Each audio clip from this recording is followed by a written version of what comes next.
कहीं special secretary, कहीं director IT और इस प्रकार के विभिन्न पदों का जो है वो। मनीष गर्ग, खबर लखनऊ। राजधानी लखनऊ में फर्जी दारोगा, इप्स व अन्य विभागीय अधिकारी बनकर आम लोगों के सामने दबदबा दिखाने व उसी की आड़ में ठगी की वारदातों को अंजाम देने से जुड़े अनेकों मामले सामने आते हैं। इसी से जुड़ा एक नया मामला लखनऊ के वजीरगंज थाना क्षेत्र से सामने आया, जहां थाने की पुलिस ने बड़ी कार्रवाई करते हुए खुद को आईएएस अधिकारी बताने वाले एक फर्जी अफसर को गिरफ्तार किया है। आरोपी की पहचान सौरभ त्रिपाठी के रूप में हुई है, जो लंबे समय से अलग अलग राज्यों में सरकारी अफसर बनकर ठगी की वारदातों को अंजाम दे रहा था। पुलिस ने उसके कब्जे से डिफेंडर, फॉर्च्यूनर और इनोवा समेत 6 लग्जरी गाड़ियां और फर्जी सरकारी पास बरामद किए हैं। चेकिंग में खुद को आईएएस बताकर रौब झाड़ रहा था आरोपी, जांच में हुआ खुलासा। वजीरगंज थाने के प्रभारी निरीक्षक राजेश कुमार त्रिपाठी ने बताया कि नेतृत्व में कारगिल शहीद पार्क पर की जा रही चेकिंग के दौरान ये बड़ी सफलता मिली है। पुलिस टीम ने बताया कि चेकिंग के दौरान एक व्यक्ति से पूछताछ की गई तो उसने खुद को आईएएस अधिकारी बताया और रौब झाड़ते हुए पुलिस के सामने दबदबा दिखाने का प्रयास करने लगा। शक होने पर जब उसकी पहचान और दस्तावेजों की पुलिस ने गहन जांच की गई तो पूरा खेल उजागर हो गया। आरोपी सौरभ त्रिपाठी न सिर्फ फर्जी पहचान पत्र लेकर घूम रहा था, बल्कि वह सरकारी विभागों से फायदा उठाने और आम लोगों को प्रभावित करने के लिए फर्जी आदेश पत्र और पास का भी इस्तेमाल करता था।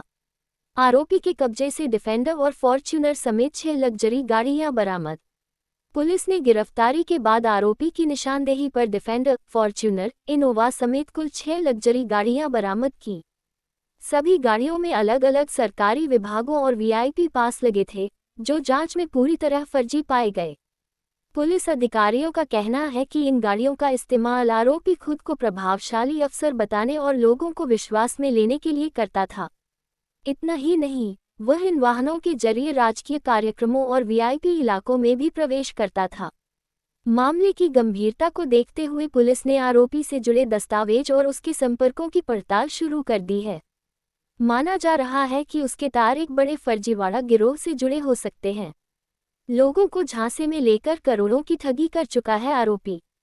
पुलिस का कहना है कि गिरफ्तारी के बाद आरोपी से हुई पूछताछ और दस्तावेजों की जांच में खुलासा हुआ है कि आरोपी फर्जी दस्तावेजों का इस्तेमाल कर लोगों को झांसे में लेकर करोड़ों का लाभ उठा चुका है। आपको बता दें कि कारगिल शहीद पार्क पर चेकिंग के दौरान पकड़े गए इस ठग की करतूतों ने प्रशासनिक महकमे में भी सनसनी फैला दी है। पुलिस का कहना है कि आरोपी कई राज्यों में सक्रिय था और वहां भी ठगी की घटनाएं कर चुका है। छानबीन की गई, जो डॉक्यूमेंट उनके पास से मिले, उन सभी के आधार पर ये समझ में आया कि उसके पास से बहुत सारे डिफरेंट पद के विजिटिंग कार्ड्स, कई आईडी कार्ड्स और इनकी निशानदेही पर कई लग्जरी गाड़ियां बरामद हुई, जिस पे फर्जी वाहन पासेस लगे हुए थे। और इसके जो सोशल मीडिया प्रोफाइल्स है उसको एनालिसिस करने पे पता चला कि अपने आप को कहीं स्पेशल सेक्रेटरी, कहीं डायरेक्टर आईटी और इस प्रकार के विभिन्न पदों का जो है वो अपने आप को दिखाते हुए बहुत सारे कार्यालयों में जाना, भ्रमण करना और इसका मिसयूज़ करना पाया गया है। मुकदमा दर्ज कर इसको जेल भेजा गया है और ये पूछताछ में इसने बताया कि करीब 5-6 साल पहले सीडैक में वो काम करता था और वहाँ से इसने एनआईसी की ईमेल आईडी बनाई, जिसको कि जॉब छोड़ने के बाद भी उसका उपयोग करता रहा, मिसयूज़ करता रहा है।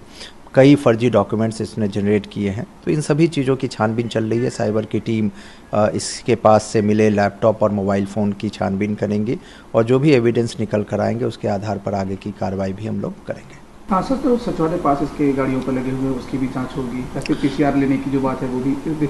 बिल्कुल सही बात है, क्योंकि जिस प्रकार से ये विभिन्न समय पर और बहुत दिनों से जिस प्रकार से इस तरह की इम्पर्सनेशन के केसेस करते थे, डिफरेंट ऑफिसेस में जाना, डिफरेंट अधिकारियों के पास जाकर अपने आप को अलग अलग रूप में प्रेजेंट करना, इससे क्या इसने फ़ायदे लिए, क्या इसकी नीयत थी, क्या ये करना चाहता था, इन सभी चीज़ों के लिए हम लोग जो है जानकारी और छानबीन करने का प्रयास करेंगे।